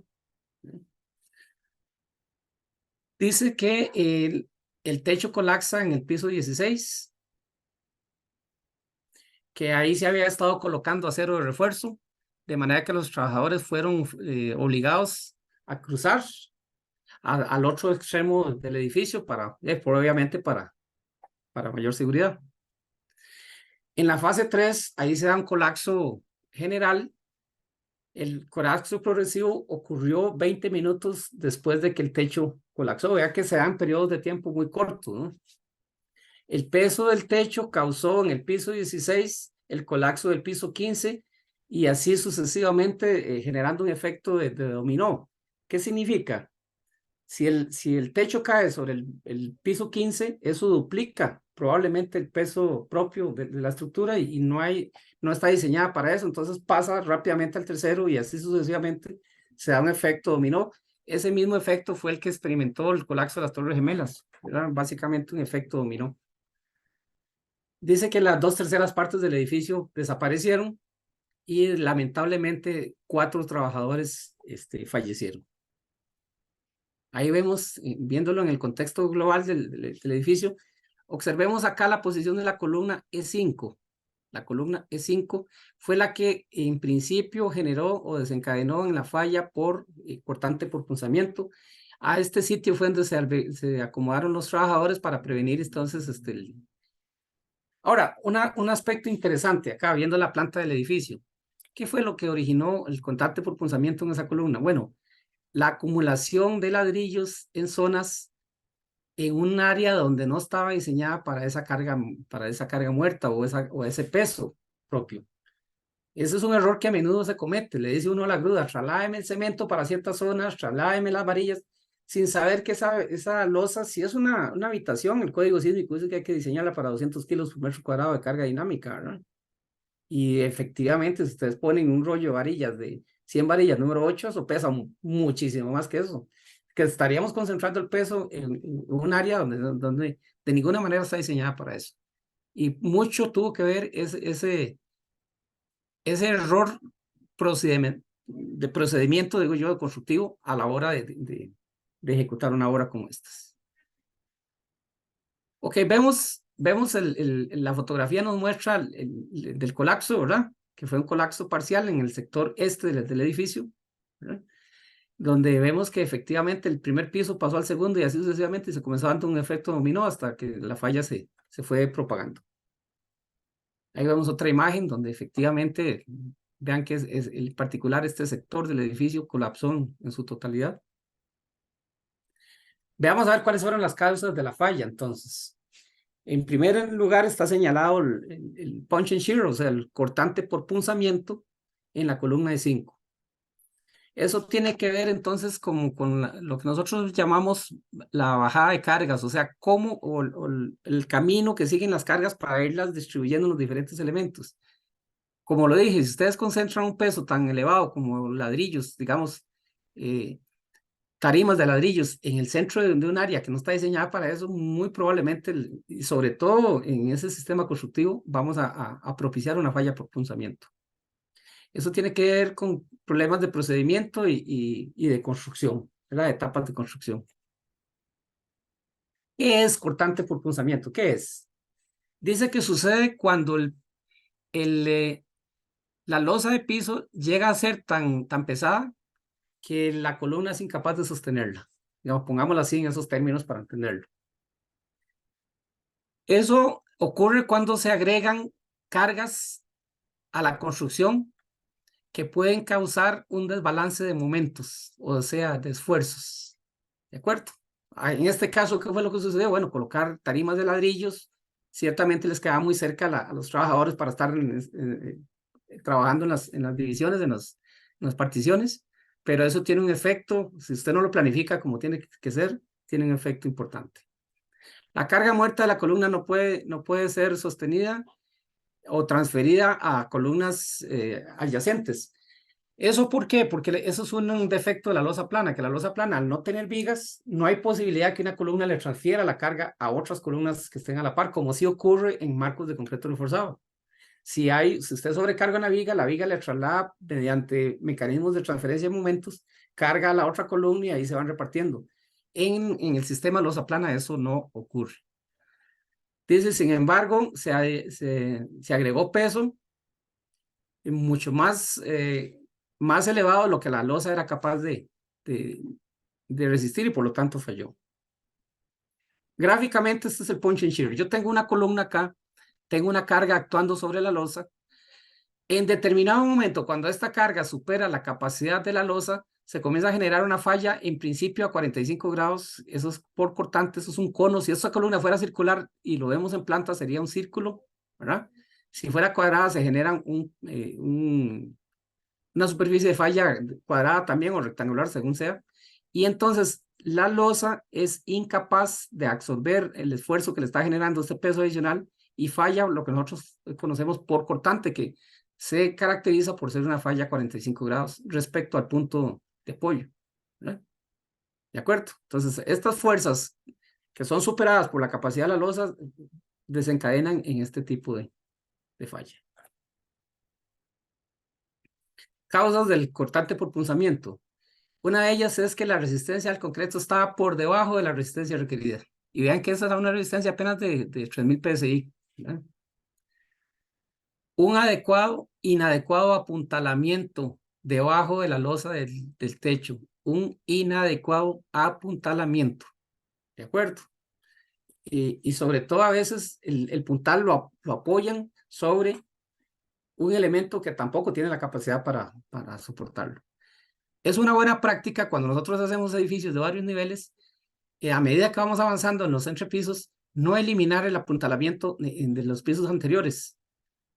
Si bien es cierto, eso significa un costo, estamos de acuerdo, pero no dejar tal vez el 100%, pero por lo menos un porcentaje, por lo menos la cuarta parte de los apoyos, porque esos elementos todavía están en proceso de endurecimiento y de alcanzar la resistencia, sobre todo si son de concreto. Entonces, una falla típica que nosotros asociamos a falla de losas es esa, quitar el apuntalamiento de los pisos inferiores, y yo eso lo he visto en muchísimos casos, no es raro que ocurra, más bien es todo lo contrario. El equipo de construcción y 2 calentadores estaban en ese techo, es decir, súmele al efecto de los ladrillos adicionales, elementos mecánicos probablemente muy pesados ahí, también incrementando la carga, el peso propio y la carga de las losas. Veamos a ver algunos aspectos de diseño y de procedimiento de construcción. Tenemos una insuficiente longitud de anclaje de la varilla, ¿verdad? Voy a subir acá. Si yo tengo aquí varilla en esta losa, probablemente tanto el anclaje de la columna a la losa como de la losa debe ser continua y no interrumpirla. Yo he visto casos donde llegan con la armadura de una viga y cortan ahí. Y dice uno, ¿cómo están garantizando el anclaje de esa varilla si lo están cortando? Ahí la terminación tiene que ser un gancho estándar, un doblez a 90 grados, como corresponde. Entonces, eso es lo que dice acá, dice, insuficiente longitud de empotramiento o de anclaje. Dice que las varillas no se extendieron una longitud suficiente dentro de las columnas. ¿Ok? Un incorrecto colocado de las varillas también. Confusión en las entregas. El diseño alrededor de las columnas no cumplían con los requerimientos del código ACI, del American Concrete Institute, que es la que rige todo en materia de concreto reforzado. Y aquí se hace una comparación entre lo que son las soldaduras tipo filete, que son discontinuas, ¿verdad? Versus el rail steel, que es cuando es un cordón continuo. Obviamente, a veces por cuestiones económicas o lo que sea, uno prefiere las soldaduras de filete, pero tiene un mejor desempeño sin duda las continuas. En esa misma línea, había una falta de permisos en el campo de inspección. Perdón. Falta no, permisos no. De un procedimiento adecuado de construcción que permitidos en el campo de inspección. Una remoción prematura del sistema de formaleta. Eso es otra cosa también. Sobre todo, ahora vemos mucho la construcción de losas postensadas y la losa, porque usan concretos de 400 kilogramos por centímetro cuadrado en adelante, tienen la posibilidad de desmoldar al día siguiente, ¿verdad? O sea, quitar la formaleta porque ya ha alcanzado más del 70% de la resistencia, que es lo que dice el código, para poder ejecutar los procesos de postensado. Sin embargo, aún bajo esas condiciones, siempre es sano mantener cierto número de puntales para prevenir otros fenómenos que vamos a ver más adelante, como son, por ejemplo, flujo plástico del concreto. Y la falta de control de calidad. Eso sí es fundamental en este caso. Algunas confusiones alrededor de la construcción, y vean, nada más para enumerar que lo que mal empieza, mal termina, dice el dicho, y en este caso, pues ahí tenemos un ejemplo. Dice, en el 64 se obtuvo el primer permiso, en el 65 empezaron los procesos de excavación, en el 67 el permiso se venció debido a las demoras, ¿verdad? Luego en el 67 también se obtiene un nuevo permiso, en el 68 cambia la zonificación, en el 68 hay unos cambios de propietario. Vean qué desastre, ¿verdad? En el 69 también había otro nuevo permiso y hasta en el año 69, 5 años después, es que continúa la excavación. De manera que ya el proyecto venía con algunas deficiencias desde su concepción. Seguimos señalando algunos aspectos. También en el 69 otros permisos. Y ahí vemos, cambia de dueño en el 69 otra vez. Luego en el 69 también se obtiene el permiso para el edificio de 16 pisos. La construcción empieza finalmente en el 69. Hay algunos conceptos de cambio. Y vuelve a cambiar de propietario en el 70. Y en el 71, como era predecible, pues el edificio colapsa. En esas épocas también se generaron algunas fallas similares, por ejemplo, Skyline Plaza en Bailey's Cross Road en Virginia, ahí en marzo 2 de 1973 se produjo el colapso de un edificio durante el proceso de construcción debido a la prematura remoción del apuntalamiento y resistencia insuficiente del concreto. Vean la importancia de los procesos de control de calidad. También en Harbor Cay Condominium Building en Cocoa Beach, en Cocoa Beach, en Florida, en marzo 27 del 81 colapsó mientras estaba en construcción debido también a una falla por punzamiento, cortante por punzamiento. ¿Qué aprendemos de eso? Bueno, que hay que hacer pruebas de resistencia a los 28 días. Ahora tenemos concretos, por ejemplo, el CAT 700 para 700 kilos por centímetro cuadrado, que desarrolla resistencias tempranas mayores y por lo tanto ya no tenemos que esperar tanto tiempo para hacer una proyección de la resistencia y por lo menos estamos en un rango de maniobra muchísimo más amplio que el que nos permiten concretos de menores resistencias. Hay que hacer pruebas de revenimiento, ¿verdad? A veces probablemente la relación agua-cemento que se usa en la mezcla es correcta, pero, perdón, no es correcta. Se abusa el contenido de agua, entonces eso uno lo puede medir indirectamente a través de las pruebas de revenimiento. El concepto del cortante por punzamientos es importante mantenerlo presente. ¿Qué pasa cuando el apuntalamiento o el formaleteo no son usados adecuadamente? Bueno, tienen como resultados, como consecuencia, todo esto que hemos visto. Conclusión, el colapso de este edificio pudo haberse evitado. Eso es lo peor, ¿verdad? Hay una responsabilidad de todo aquel que estuvo involucrado en el proyecto de ver todos los códigos de diseño y especificaciones que se adhieren o sea, endosados a ese mismo proyecto. Ok, eso es una referencia y ahí los agradecimientos que corresponden. De manera que también en la misma línea abro la sesión de preguntas o comentarios, si alguno desea intervenir, por favor. Sí, don Hugo, más bien, bueno, no hay comentarios, pero bueno, hay que ir como medio cerrando la charla porque usualmente cerramos a las 8:30. Sí, sí. No sé si algún compañero tendrá alguna pregunta para cerrar el tema y bueno, de todas maneras vamos a volver a ver el martes. Y cualquier otra pregunta que tengan la podemos dejar acumulada para el martes y ahí le retomamos, ¿verdad? Pero, pero es este martes que viene, es que yo vi en el afiche que decía martes 5 de septiembre. ¿Es así? Mira, sí.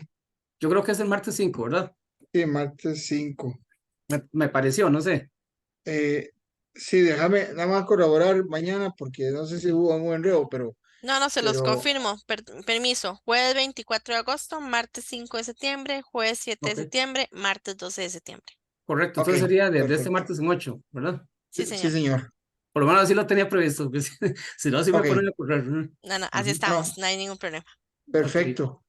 Bueno, si alguien tiene alguna consulta rápidamente, pues ya tenemos que cerrar. Pero aún así, de mi parte, ingeniero, gracias, enormemente gracias. Se nota totalmente la disposición que tiene para apoyar a los arquitectos y a las personas que están acá. Un Y placer. eso es de agradecer. No, más bien el agradecimiento es mío por permitirme compartir con ustedes. Créanme que a veces se me dificulta usar terminologías demasiado técnicas, pero voy a tratar de no hacerlo con el fin de que ustedes pues saquen el máximo provecho de este tipo de capacitación, que siempre es interesante y todos terminamos aprendiendo, ¿verdad? Así es, más bien muchísimas gracias por traer un tema tan nuevo para nosotros, porque en realidad aunque sí se hacen en la práctica los análisis respectivos para ciertos proyectos, no se ve con ese concepto, ¿verdad? Ujú. Pero más bien muchísimas gracias por darle valor agregado a nuestra profesión, especialmente a los de proyectar, y nos vemos el 5 si Dios lo permite. Excelente. Buenas noches a todos, entonces. Muchísimas Muchísimas gracias. gracias, muchísimas gracias. Estamos Muchísimas bien. gracias a todos por acompañarnos. Muy buenas noches. Vamos a Muy dejar de grabar. amables. Gracias.